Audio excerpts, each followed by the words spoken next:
Saya rakyat Malaysia. Saya rela diperkudakan oleh rakyat, diperkudakan oleh rakyat Cina, rakyat India, rakyat Melayu, rakyat Dayak. Saya tak kira. Kerana sebagai pemimpin mesti dia jadi alat kepada rakyat jelata. Bukan jadi pemimpin memperlembukan rakyat. Ya. Sudah. Negara kita merdeka sudah lebih 50 tahun. Kita kena ingat. Tak boleh kita anggap orang ini macam sampah. Sebahagian boleh. Tak boleh.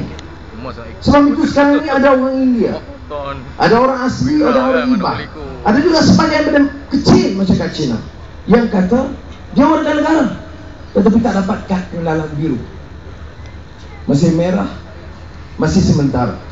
Saya nak bagi tahu, saya Melayu. Saya tidak akan mudah, tidak akan luluskan. Kalau ada permohonan daripada orang turun daripada Shanghai tahun lalu minta warga negara, saya jawab no. Ada orang daripada Chennai baru sampai minta warga negara atau kad biru, saya jawab no. Ada wak dari Ponorogo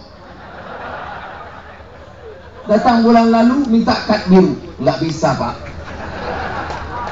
Ada orang Bangla atau Myanmar.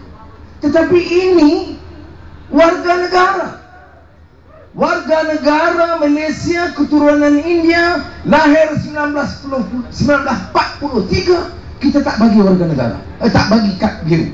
Saya nak jawab, kita perintah warga negara yang sah tetap diberikan kad pengenalan biru, hak kepada negara rakyat. Orang sokong kita Melayu ni sebab apa? Saya nak orang Melayu, orang Cina, orang India, Dayak, Kadazan sokong sebab apa? Dia kata orang Melayu ini adil. Dia jaga Melayu tapi dia tak khianat kepada orang lain. Dia jaga orang Melayu, dia bela nasib Melayu, tapi dia tak pijak dan hina orang lain. Dia tak tunjuk bontot kepada orang India. Dia tak panggil orang Cina, balik negeri tengah sana. Ini Melayu yang tidak terdidik dan tidak ada budaya Melayu kerajaan pemuda UMNO yang disokong oleh Datuk Seri Najib. Melayu apa nak bangga? Saya anak Pulau Pinang.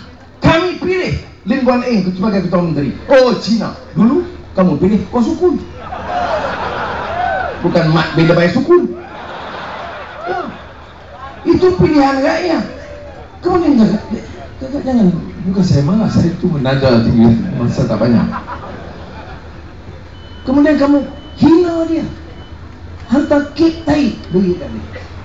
Kalau orang keadilan, orang DAP, orang PAS di Johor hantar kek tai kepada Menteri Besar, saya akan larang. Saya nak bagi tahu, bukan budaya kita. Kita boleh tidak setuju dengan Menteri Besar Johor, tapi jangan hina dan aibkan dia dengan cara begitu. Tetapi di Pulau Pinang, Datuk Najib diam bila orang hantar kek kepada Ketua Menteri Pulau Pinang. What sort of leader? What? Talk about morality. Guna orang maki tiap malam television sebab telanjang orang. Muka Anwar, perut buncit. Apa dia? You mean you want to win any elections? So nak menang pilihan raya, mesti aibkan orang macam itu? Sudahlah, 14 tahun sudah hina saya. 14 tahun telanjangkan saya, terajang saya, pukul saya, maki saya, pencen dirampas, dihina tiap hari. Semalam tengah ceramah Nurul Izzah, baling batu pecah kepala pun ada. Hari itu datang Johor, kereta pecah.